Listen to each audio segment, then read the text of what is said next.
Well, Donald Trump has been on the offensive all this week. He took aim at multiple targets, some familiar ones like the press. He's attacked Democrats, the media, his own party, and earlier this week he also picked a fight with the country of Pakistan. During a formal scripted speech, Donald Trump outlined his new plan for the U.S. mission in Afghanistan, and he had harsh words for Pakistan, accusing the country of sheltering terrorists. We can no longer be silent about Pakistan's safe havens for terrorist organizations, the Taliban, and other groups that pose a threat to the region and beyond. Pakistan has much to gain from partnering with our effort in Afghanistan. It has much to lose by continuing to harbor criminals and terrorists. He also said, look, we pay the country billions and billions of dollars. They have to do more. Pakistan is hitting back in this war of words. One of the country's most prominent politicians is the opposition leader, Imran Khan. I spoke with him a short time ago. I began by asking him for his reaction to Donald Trump's tough talk. Well, Hala, it's something every Pakistani feels hurt, humiliated. It's a country that has that collaborated with the U.S. after 9/11, and by joining the U.S. in the U.S. war on terror, we ended up losing something like 70,000 people dead, over $100 billion lost to the economy, and the tribal areas, which is adjoining the Afghanistan, were a population of 6 million, almost at one point 80% were homeless IDPs.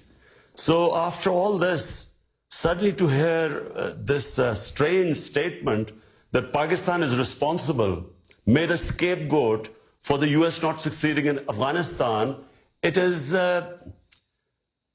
I just have to say that it is deeply painful for all of us. So you don't acknowledge that Pakistan is turning a blind eye sometimes, the government itself? I spoke to Zalmay Khalilzad, the former American ambassador to Afghanistan. He said it's not true. The government knows where these extremist groups are. This is what he said, that essentially they're not just in these tribal zones, but in the big cities themselves, if you could listen. In fact, the leadership of the Taliban are in the city of Quetta. Other leaders are in places like Peshawar, big cities of Pakistan. Yes, of course, when they come across the border, they cross areas that are tribal. But the government of Pakistan knows where these people are. So you have former ambassadors like Khalilzad saying the government knows exactly where these people are and they're just turning a blind eye. So, number one, why does he not tell this to the Pakistani government or the military, which keeps asking them to tell them where these people are? Because they seem to know, Zalmay Khalilzad seems to know. Number two, Hala, is this plausible?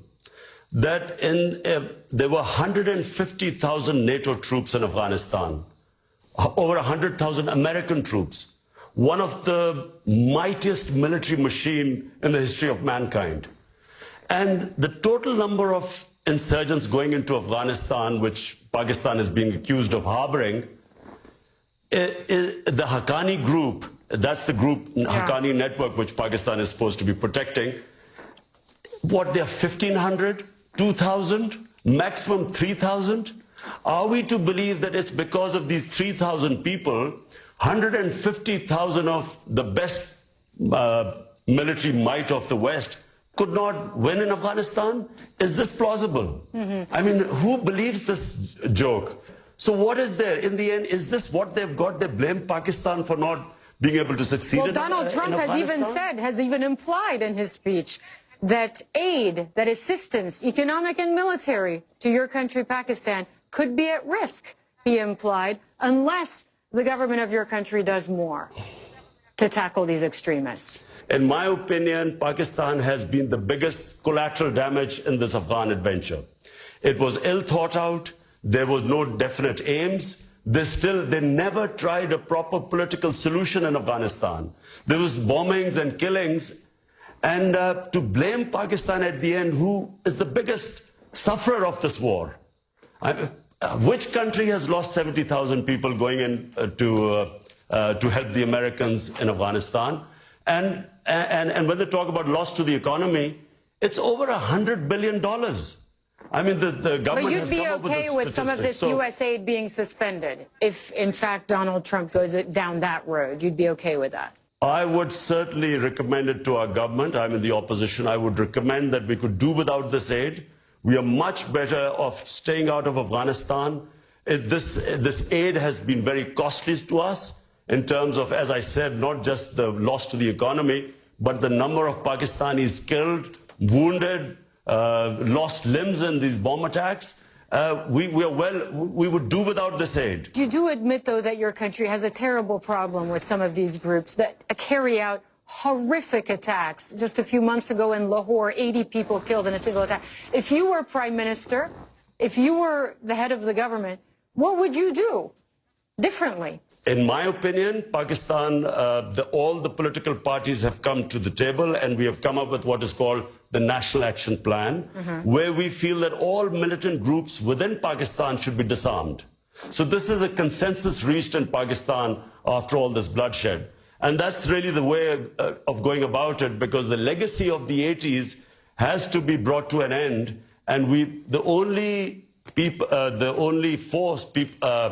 only the government should have monopoly of arms. One last thing, a message to Donald Trump. I mean, you heard what he had to say about your country. You heard what he had to say about his strategy for Afghanistan, your neighbor. What would you tell him? What would your advice be? I would say that this is a deeply flawed policy. It's more of the same. If he's going to send more troops, what are these troops going to do which 150,000 NATO troops could not do? And I feel that his stated policy of killing the enemy, I mean, that's what they've been doing for all this while. I think they should change policy. They should engage the neighbors. That means China, Russia, and Iran. And they should try and form a government of consensus. And actually, the US should think of leaving Afghanistan, because as long as there are troops in Afghanistan, there's always going to be a problem. If they can do it simultaneously, get the neighbors on the same table, bring them on a dialogue with the Taliban, and then have a withdrawal, and at the same time, a government of consensus is set up in Afghanistan. To me, this is the only solution. Do you see yourself as having a clearer path to becoming prime minister? I know you're in the opposition now, but Nawaz Sharif was removed a few weeks ago. How do you see the next few months playing out for you in terms of that ambition? Well, I'm, a sportsman. My training is as a sportsman, so I'm always optimistic. I always think I'm going to win. And I do feel this time that this is our time, this coming election. Whenever it is, we think it'll be the end of this winter. And I think we have a very good chance of winning the elections. You see yourself as Prime Minister of Pakistan? Well, if we win the elections, hopefully. Imran Khan there speaking to me earlier with reaction to Donald Trump and also his hopes, his political ambitions over the next several months. Now, the